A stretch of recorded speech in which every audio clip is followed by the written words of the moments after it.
Chers camarades, membres du parti, membres de notre diaspora,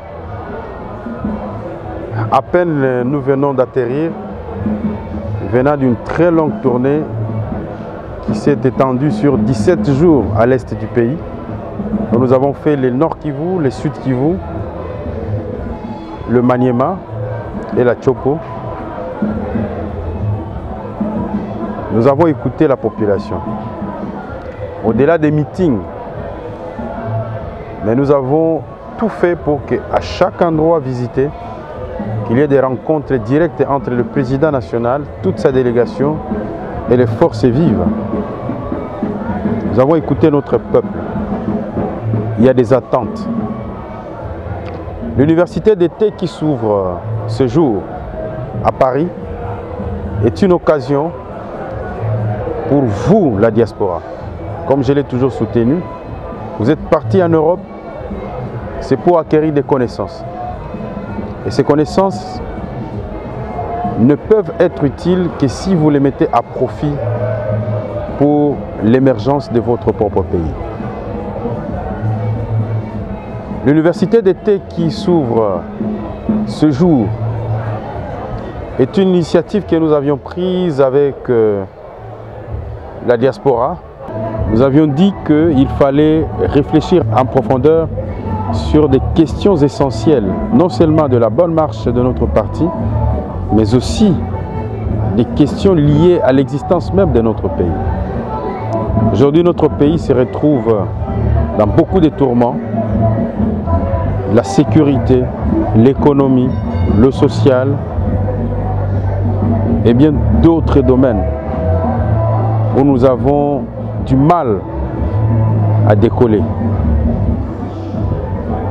Les réflexions de ces universités d'été ont pour objectif de nous amener, nous tous, dans une dynamique de la réflexion, d'entrer en profondeur des questions pour trouver des solutions adaptées à la réalité congolaise pour que nous puissions donner un itinéraire à ce peuple qui est en manque de repères, qui est en manque de talents, qui est en manque de modèles.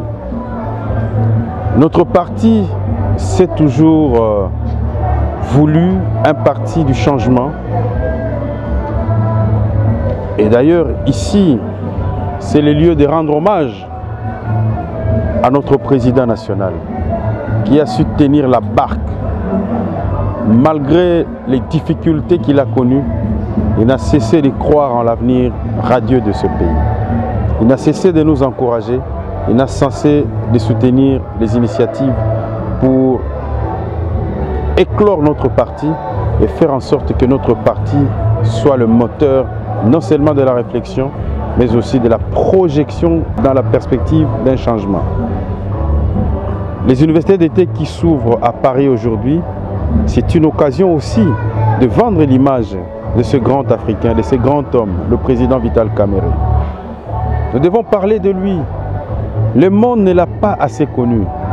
Nous qui le côtoyons tous les jours, nous savons combien il a la passion pour ce pays, combien il a la passion pour ce peuple, combien il a des idées novatrices qui peuvent nous permettre de sortir de cette situation de léthargie que nous connaissons. Personne ne veut innover, personne ne veut se projeter dans l'avenir. Nous voulons dire tout et tout de suite. Mais je reste convaincu que dans ces réflexions que nous allons mener, et les résolutions que nous allons prendre, nous allons donner la chance à notre parti de dresser une nouvelle ligne et d'indiquer le chemin pour les échéances à venir. Réfléchissez sur les élections qui arrivent. Nous devons avoir des candidats. Mais quel profil de candidat?